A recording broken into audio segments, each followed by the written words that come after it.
2. It was not until it was getting dark that evening that Gregor awoke from his deep and coma-like sleep. He would have woken soon afterwards anyway, even if he hadn't been disturbed, as he had had enough sleep and felt fully rested. But he had the impression that some hurried steps and the sound of the door leading into the front room being carefully shut had woken him. The light from the electric street lamps shone palely here and there onto the ceiling and tops of the furniture, but down below, where Gregor was, it was dark.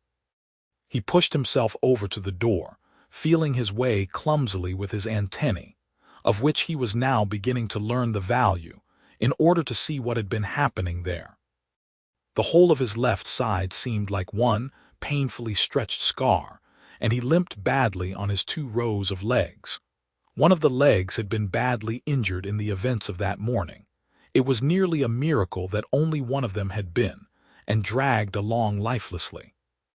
It was only when he had reached the door that he realized what it actually was that had drawn him over to it. It was the smell of something to eat. By the door there was a dish filled with sweetened milk with little pieces of white bread floating in it. He was so pleased he almost laughed, as he was even hungrier than he had been that morning, and immediately dipped his head into the milk, nearly covering his eyes with it. But he soon drew his head back again in disappointment. Not only did the pain in his tender left side make it difficult to eat the food, he was only able to eat if his whole body worked together as a snuffling whole, but the milk did not taste at all nice. Milk like this was normally his favorite drink, and his sister had certainly left it there for him because of that, but he turned, almost against his own will, away from the dish and crawled back into the center of the room. Through the crack in the door, Gregor could see that the gas had been lit in the living room. His father at this time would normally be sat with his evening paper, reading it out in a loud voice to Gregor's mother, and sometimes to his sister, but there was now not a sound to be heard. Gregor's sister would often write and tell him about this reading, but maybe his father had lost the habit in recent times. It was so quiet all around too, even though there must have been somebody in the flat. "What a quiet life it is the family lead," said Gregor to himself, and gazing into the darkness felt a great pride that he was able to provide a life like that in such a nice home for his sister and parents. But what now if all this peace and wealth and comfort should come to a horrible and frightening end? That was something that Gregor did not want to think about too much, so he started to move about, crawling up and down the room. Once during that long evening, the door on one side of the room was opened very slightly and hurriedly closed again. Later on the door on the other side did the same. It seemed that someone needed to enter the room but thought better of it. Gregor went and waited immediately by the door, resolved either to bring the timorous visitor into the room in some way or at least to find out who it was. But the door was opened no more that night, and Gregor waited in vain. The previous morning, while the doors were locked, everyone had wanted to get in there to him. But now that he had opened up one of the doors and the other had clearly been unlocked some time during the day, no one came, and the keys were in the other sides. It was not until late at night that the gaslight in the living room was put out, and now it was easy to see that his parents and sister had stayed awake all that time, as they all could be distinctly heard as they went away together on tiptoe. It was clear that no one would come into Gregor's room any more until morning. That gave him plenty of time to think undisturbed about how he would have to rearrange his life. For some reason, the tall, empty room where he was forced to remain made him feel uneasy as he lay there flat on the floor, even though he had been living in it for 5 years. Hardly aware of what he was doing other than a slight feeling of shame, he hurried under the couch. It pressed down on his back a little, and he was no longer able to lift his head, but he nonetheless felt immediately at ease, and his only regret was that his body was too broad to get it all underneath. He spent the whole night there. Some of the time he passed in a light sleep, although he frequently woke from it in alarm because of his hunger, and some of the time was spent in worries and vague hopes which, however, always led to the same conclusion. For the time being, he must remain calm. He must show patience and the greatest consideration, so that his family could bear the unpleasantness that he, in his present condition, was forced to impose on them.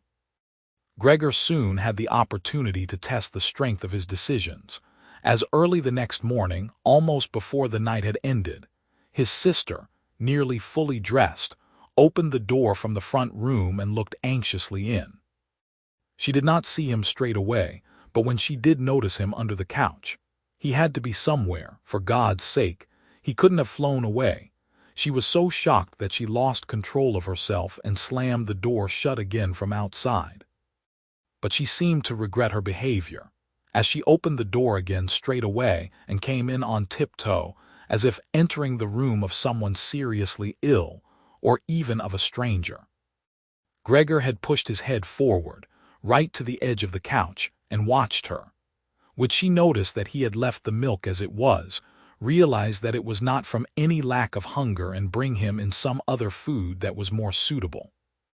If she didn't do it herself, he would rather go hungry than draw her attention to it, although he did feel a terrible urge to rush forward from under the couch, throw himself at his sister's feet, and beg her for something good to eat. However, his sister noticed the full dish immediately and looked at it, and the few drops of milk splashed around it with some surprise. She immediately picked it up, using a rag, not her bare hands, and carried it out. Gregor was extremely curious as to what she would bring in its place, imagining the wildest possibilities, but he never could have guessed what his sister, in her goodness, actually did bring. In order to test his taste, she brought him a whole selection of things, all spread out on an old newspaper.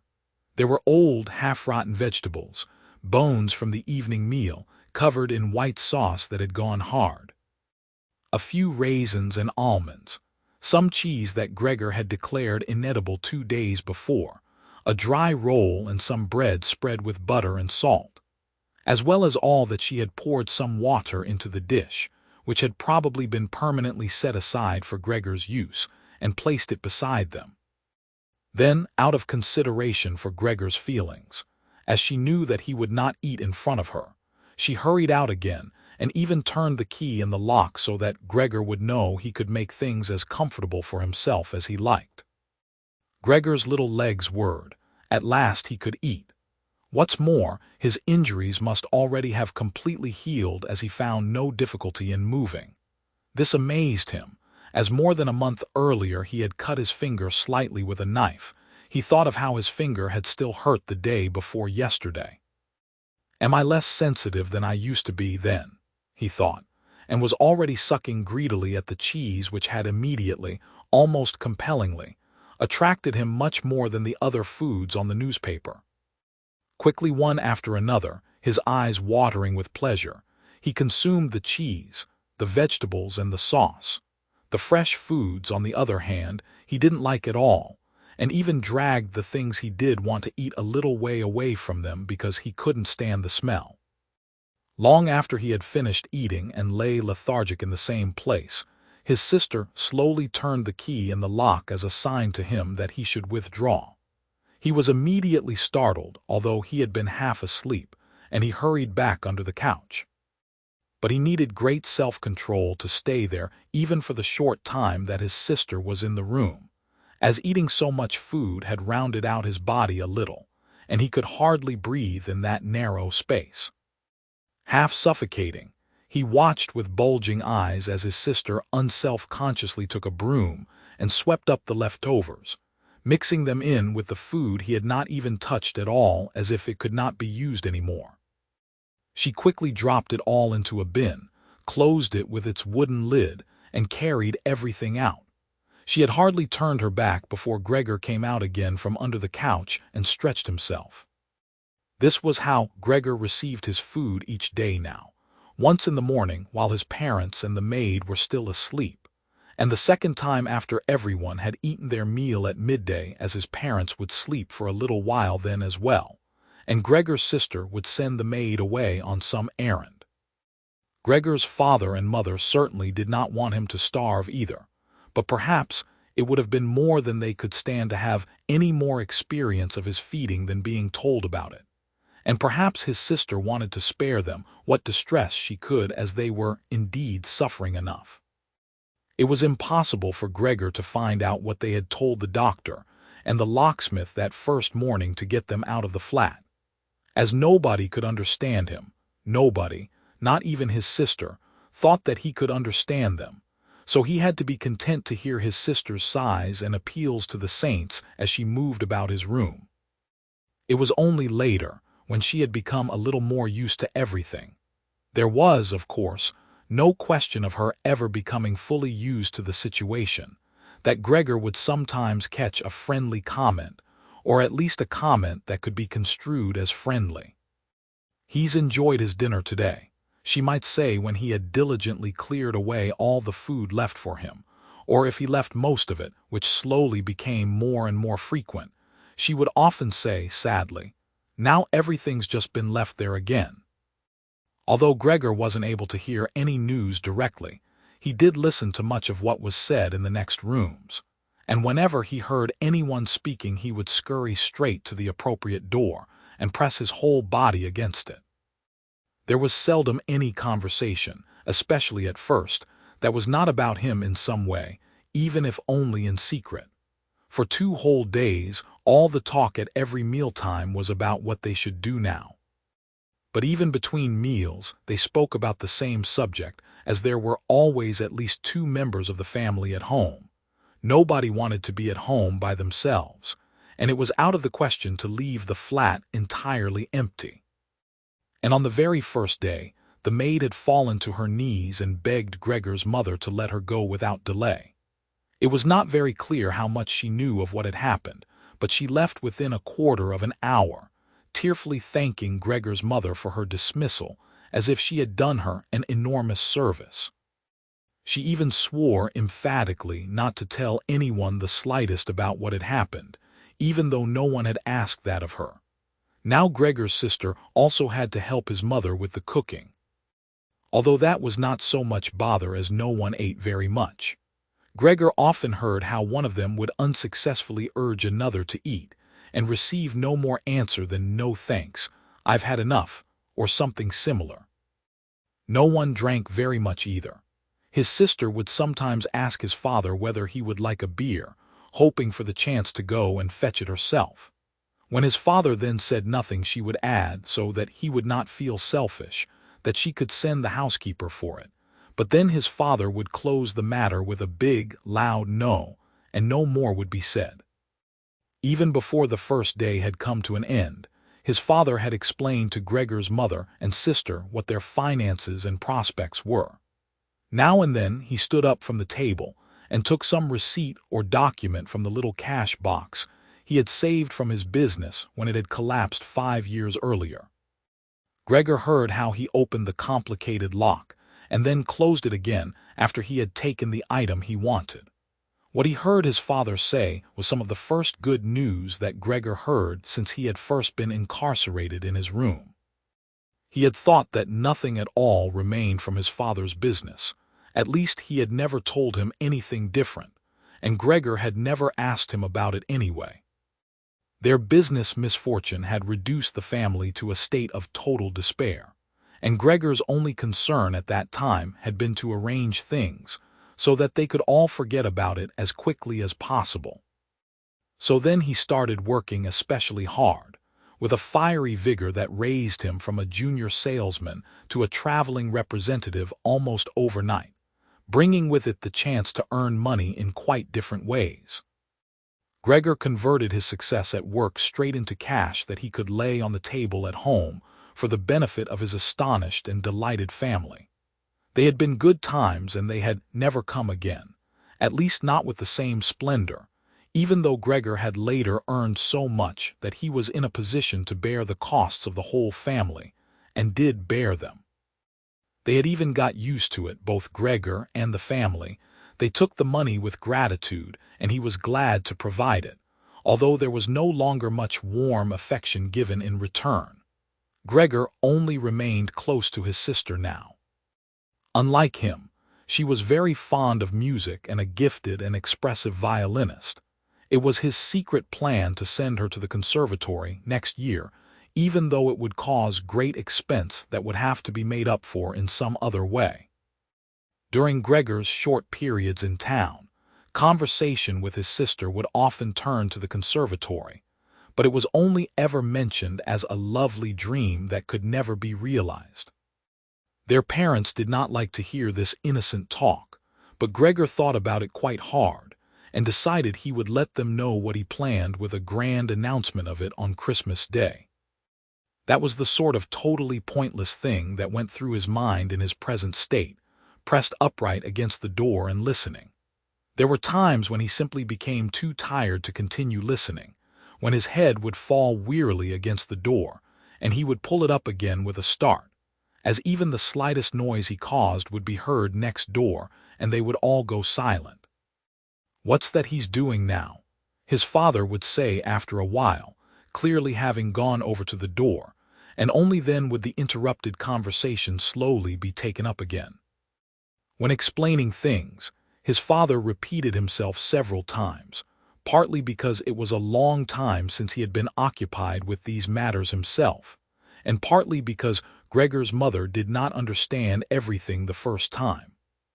From these repeated explanations, Gregor learned, to his pleasure, that despite all their misfortunes there was still some money available from the old days. It was not a lot, but it had not been touched in the meantime, and some interest had accumulated. Besides that, they had not been using up all the money that Gregor had been bringing home every month, keeping only a little for himself, so that, too, had been accumulating. Behind the door, Gregor nodded with enthusiasm in his pleasure at this unexpected thrift and caution. He could actually have used this surplus money to reduce his father's debt to his boss, and the day when he could have freed himself from that job would have come much closer, but now it was certainly better the way his father had done things. This money, however, was certainly not enough to enable the family to live off the interest. It was enough to maintain them for, perhaps, 1 or 2 years, no more. That's to say, it was money that should not really be touched but set aside for emergencies.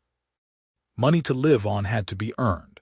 His father was healthy but old and lacking in self-confidence. During the 5 years that he had not been working, the first holiday in a life that had been full of strain and no success, he had put on a lot of weight and become very slow and clumsy. Would Gregor's elderly mother now have to go and earn money? She suffered from asthma, and it was a strain for her just to move about the home.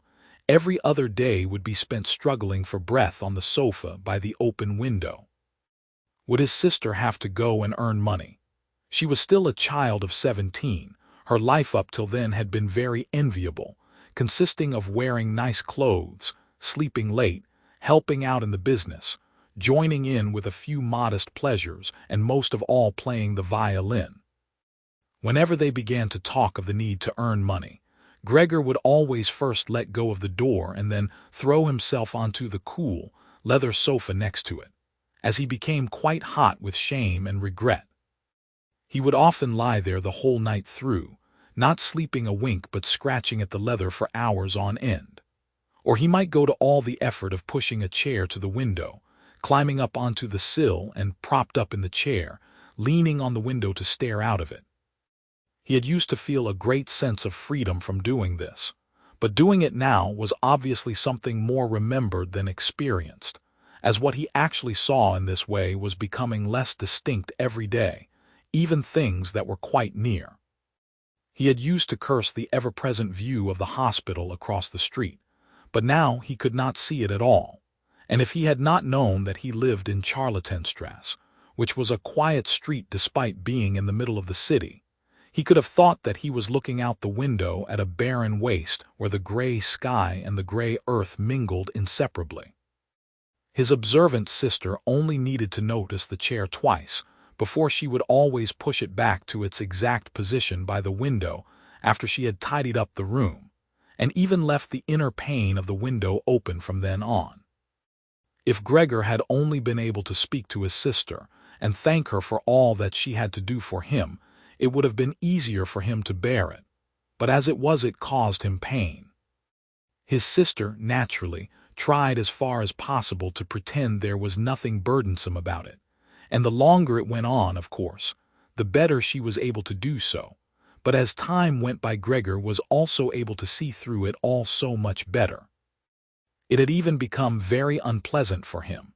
Now, whenever she entered the room, no sooner had she come in than she would quickly close the door as a precaution so that no one would have to suffer the view into Gregor's room. Then she would go straight to the window and pull it hurriedly open, almost as if she were suffocating. Even if it was cold, she would stay at the window breathing deeply for a little while. She would alarm Gregor twice a day with this running about and noise-making. He would stay under the couch shivering the whole while, knowing full well that she would certainly have liked to spare him this ordeal. But it was impossible for her to be in the same room with him with the windows closed.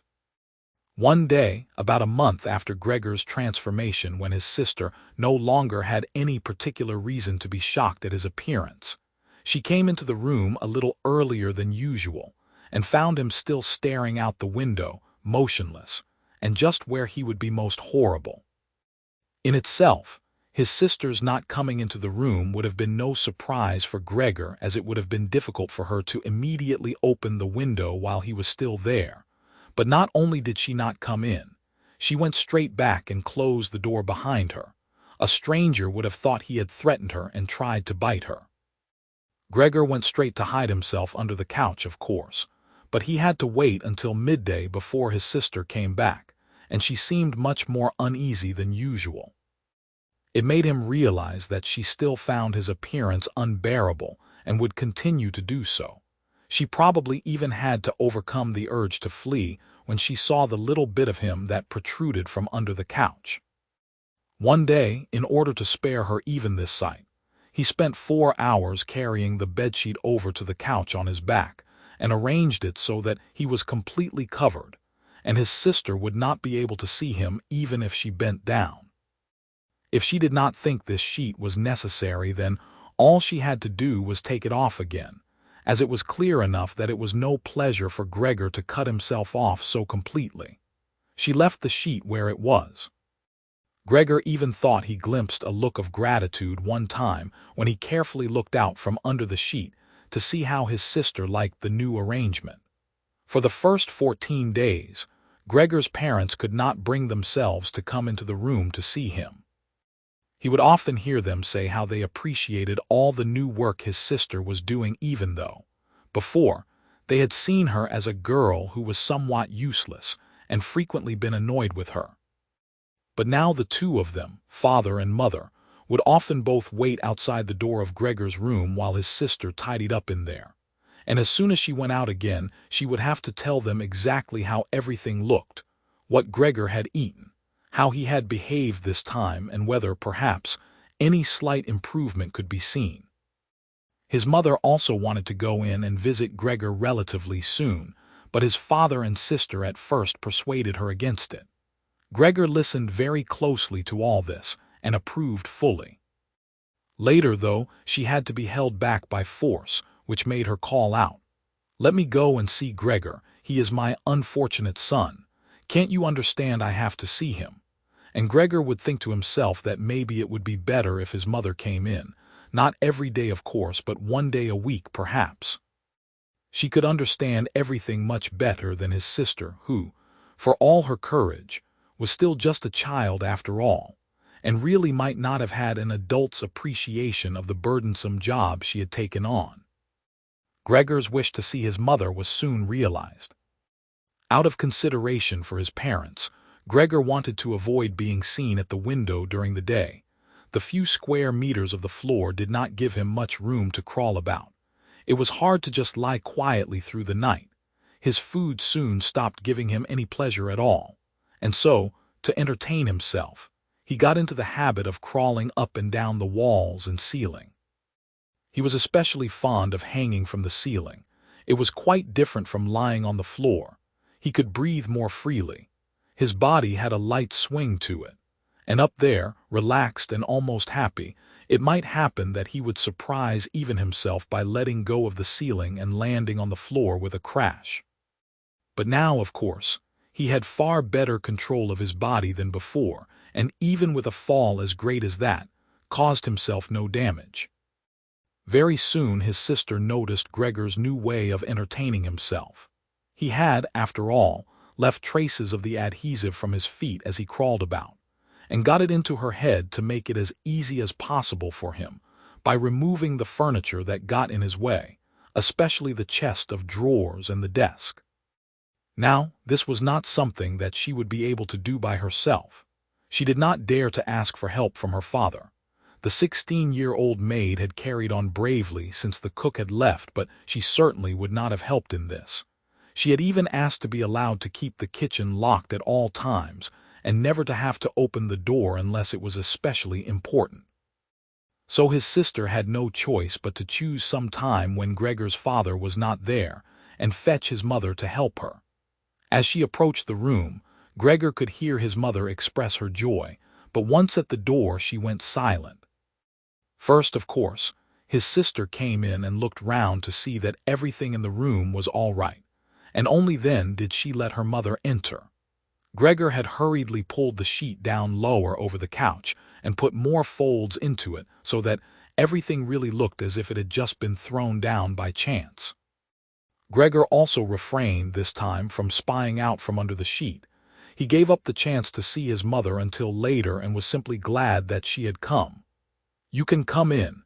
He can't be seen," said his sister, obviously leading her in by the hand.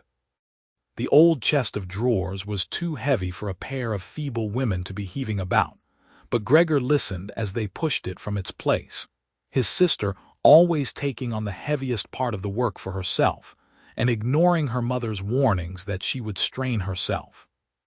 This lasted a very long time. After laboring at it for 15 minutes or more, his mother said it would be better to leave the chest where it was. For one thing, it was too heavy for them to get the job finished before Gregor's father got home, and leaving it in the middle of the room it would be in his way even more. And for another thing, it wasn't even sure that taking the furniture away would really be any help to him. She thought just the opposite. The sight of the bare walls saddened her right to her heart. And why wouldn't Gregor feel the same way about it? He'd been used to this furniture in his room for a long time, and it would make him feel abandoned to be in an empty room like that.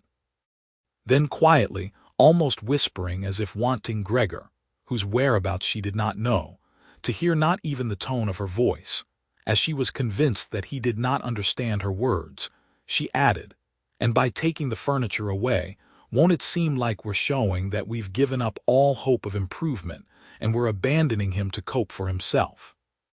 I think it'd be best to leave the room exactly the way it was before so that when Gregor comes back to us again, he'll find everything unchanged, and he'll be able to forget the time in between all the easier."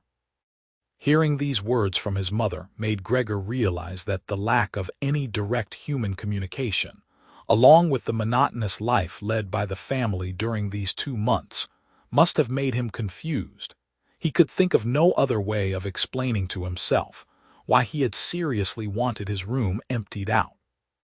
Had he really wanted to transform his room into a cave, a warm room fitted out with the nice furniture he had inherited? That would have let him crawl around unimpeded in any direction, but it would also have let him quickly forget his past when he had still been human. He had come very close to forgetting, and it had only been the voice of his mother, unheard for so long, that had shaken him out of it. Nothing should be removed, everything had to stay. He could not do without the good influence the furniture had on his condition, and if the furniture made it difficult for him to crawl about mindlessly, that was not a loss but a great advantage. His sister, unfortunately, did not agree. She had become used to the idea, not without reason, that she was Gregor's spokesman to his parents about the things that concerned him. This meant that his mother's advice now was sufficient reason for her to insist on removing not only the chest of drawers and the desk, as she had thought at first, but all the furniture apart from the all-important couch. It was more than childish perversity, of course, or the unexpected confidence she had recently acquired, that made her insist. She had indeed noticed that Gregor needed a lot of room to crawl about in, whereas the furniture, as far as anyone could see, was of no use to him at all. Girls of that age, though, do become enthusiastic about things and feel they must get their way whenever they can. Perhaps this was what tempted Gret to make Gregor's situation seem even more shocking than it was, so that she could do even more for him. Gret would probably be the only one who would dare enter a room dominated by Gregor crawling about the bare walls by himself, so she refused to let her mother dissuade her. Gregor's mother already looked uneasy in his room. She soon stopped speaking and helped Gregor's sister to get the chest of drawers out with what strength she had. The chest of drawers was something that Gregor could do without if he had to, but the writing desk had to stay. Hardly had the two women pushed the chest of drawers, groaning, out of the room than Gregor poked his head out from under the couch to see what he could do about it. He meant to be as careful and considerate as he could, but unfortunately, it was his mother who came back first, while Gret in the next room had her arms round the chest, pushing and pulling at it from side to side by herself without, of course, moving it an inch. His mother was not used to the sight of Gregor. He might have made her ill, so Gregor hurried backwards to the far end of the couch. In his startlement, though, he was not able to prevent the sheet at its front from moving a little. It was enough to attract his mother's attention. She stood very still, remained there a moment, and then went back out to Gret. Gregor kept trying to assure himself that nothing unusual was happening. It was just a few pieces of furniture being moved after all. But he soon had to admit that the women going to and fro, their little calls to each other, the scraping of the furniture on the floor, all these things made him feel as if he were being assailed from all sides. With his head and legs pulled in against him and his body pressed to the floor, he was forced to admit to himself that he could not stand all of this much longer. They were emptying his room out, taking away everything that was dear to him. They had already taken out the chest containing his fretsaw and other tools. Now they threatened to remove the writing desk with its place clearly worn into the floor, the desk where he had done his homework as a business trainee, at high school, even while he had been at infant school. He really could not wait any longer to see whether the two women's intentions were good. He had nearly forgotten they were there anyway, as they were now too tired to say anything while they worked, and he could only hear their feet as they stepped heavily on the floor. So, while the women were leant against the desk in the other room catching their breath, he sallied out, changed direction 4 times, not knowing what he should save first, before his attention was suddenly caught by the picture on the wall, which was already denuded of everything else that had been on it, of the lady dressed in copious fur. He hurried up onto the picture and pressed himself against its glass. It held him firmly and felt good on his hot belly. This picture, at least, now totally covered by Gregor, would certainly be taken away by no one. He turned his head to face the door into the living room so that he could watch the women when they came back. They had not allowed themselves a long rest and came back quite soon. Gret had put her arm around her mother and was nearly carrying her. "What shall we take now, then?" said Gret, and looked around. Her eyes met those of Gregor on the wall. Perhaps only because her mother was there, she remained calm, bent her face to her so that she would not look round, and said, albeit hurriedly and with a tremor in her voice, "Come on, let's go back in the living room for a while." Gregor could see what Gret had in mind. She wanted to take her mother somewhere safe and then chase him down from the wall. Well, she could certainly try it. He sat unyielding on his picture. He would rather jump at Gret's face. But Gret's words had made her mother quite worried. She stepped to one side, saw the enormous brown patch against the flowers of the wallpaper, and before she even realized it was Gregor that she saw, screamed. "Oh God, oh God!" Arms outstretched, she fell onto the couch as if she had given up everything and stayed there immobile. "Gregor!" shouted his sister, glowering at him and shaking her fist. That was the first word she had spoken to him directly since his transformation. She ran into the other room to fetch some kind of smelling salts to bring her mother out of her faint. Gregor wanted to help too. He could save his picture later, although he stuck fast to the glass and had to pull himself off by force. Then he, too, ran into the next room as if he could advise his sister like in the old days. But he had to just stand behind her doing nothing. She was looking into various bottles. He startled her when she turned round. A bottle fell to the ground and broke. A splinter cut Gregor's face. Some kind of caustic medicine splashed all over him. Now, without delaying any longer, Gret took hold of all the bottles she could and ran with them into her mother. She slammed the door shut with her foot. So now Gregor was shut out from his mother, who, because of him, might be near to death. He could not open the door if he did not want to chase his sister away, and she had to stay with his mother. There was nothing for him to do but wait. And oppressed with anxiety and self-reproach, he began to crawl about. He crawled over everything, walls, furniture, ceiling, and finally, in his confusion, as the whole room began to spin around him, he fell down into the middle of the dinner table. He lay there for a while, numb and immobile. All around him it was quiet. Maybe that was a good sign. Then there was someone at the door. The maid, of course, had locked herself in her kitchen so that Gret would have to go and answer it. His father had arrived home. "What happened?" were his first words. Gret's appearance must have made everything clear to him. She answered him with subdued voice and openly pressed her face into his chest. "Mother's fainted, but she's better now." Gregor got out. "Just as I expected," said his father. "Just as I always said, but you women wouldn't listen, would you?" It was clear to Gregor that Gret had not said enough, and that his father took it to mean that something bad had happened, that he was responsible for some act of violence. That meant Gregor would now have to try to calm his father, as he did not have the time to explain things to him, even if that had been possible. So he fled to the door of his room and pressed himself against it so that his father, when he came in from the hall, could see straight away that Gregor had the best intentions and would go back into his room without delay, that it would not be necessary to drive him back, but that they had only to open the door and he would disappear. His father, though, was not in the mood to notice subtleties like that. "Ah!" he shouted as he came in, sounding as if he were both angry and glad at the same time. Gregor drew his head back from the door and lifted it towards his father. He really had not imagined his father the way he stood there now. Of late, with his new habit of crawling about, he had neglected to pay attention to what was going on the rest of the flat the way he had done before. He really ought to have expected things to have changed, but still, was that really his father?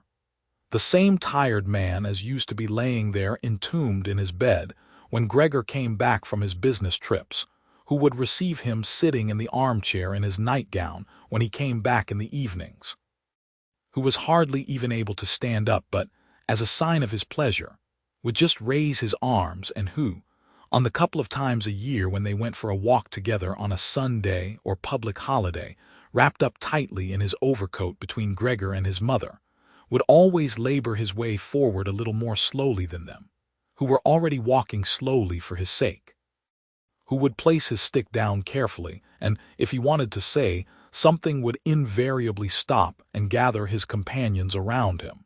He was standing up straight enough now, dressed in a smart blue uniform with gold buttons, the sort worn by the employees at the banking institute. Above the high, stiff collar of the coat his strong double chin emerged. Under the bushy eyebrows, his piercing, dark eyes looked out fresh and alert. His normally unkempt white hair was combed down painfully close to his scalp. He took his cap, with its gold monogram from, probably, some bank, and threw it in an arc right across the room onto the sofa, put his hands in his trouser pockets, pushing back the bottom of his long uniform coat, and with look of determination walked towards Gregor. He probably did not even know himself what he had in mind, but nonetheless lifted his feet unusually high. Gregor was amazed at the enormous size of the soles of his boots, but wasted no time with that. He knew full well, right from the first day of his new life, that his father thought it necessary to always be extremely strict with him. And so he ran up to his father, stopped when his father stopped, scurried forwards again when he moved, even slightly. In this way they went round the room several times without anything decisive happening, without even giving the impression of a chase, as everything went so slowly. Gregor remained all this time on the floor, largely because he feared his father might see it as especially provoking if he fled onto the wall or ceiling. Whatever he did, Gregor had to admit that he certainly would not be able to keep up this running about for long, as for each step his father took he had to carry out countless movements. He became noticeably short of breath. Even in his earlier life his lungs had not been very reliable. Now, as he lurched about in his efforts to muster all the strength he could for running, he could hardly keep his eyes open. His thoughts became too slow for him to think of any other way of saving himself than running. He almost forgot that the walls were there for him to use, although, here, they were concealed behind carefully carved furniture full of notches and protrusions. Then, right beside him, lightly tossed, something flew down and rolled in front of him. It was an apple. Then another one immediately flew at him. Gregor froze in shock. There was no longer any point in running, as his father had decided to bombard him. He had filled his pockets with fruit from the bowl on the sideboard and now, without even taking the time for careful aim, threw one apple after another. These little, red apples rolled about on the floor, knocking into each other as if they had electric motors. An apple thrown without much force glanced against Gregor's back and slid off without doing any harm. Another one, however, immediately following it, hit squarely and lodged in his back. Gregor wanted to drag himself away, as if he could remove the surprising, the incredible pain by changing his position. But he felt as if nailed to the spot and spread himself out, all his senses in confusion. The last thing he saw was the door of his room being pulled open. His sister was screaming. His mother ran out in front of her in her blouse, as his sister had taken off some of her clothes after she had fainted to make it easier for her to breathe. She ran to his father. Her skirts unfastened and sliding one after another to the ground. Stumbling over the skirts, she pushed herself to his father, her arms around him, uniting herself with him totally. Now Gregor lost his ability to see anything, her hands behind his father's head begging him to spare Gregor's life.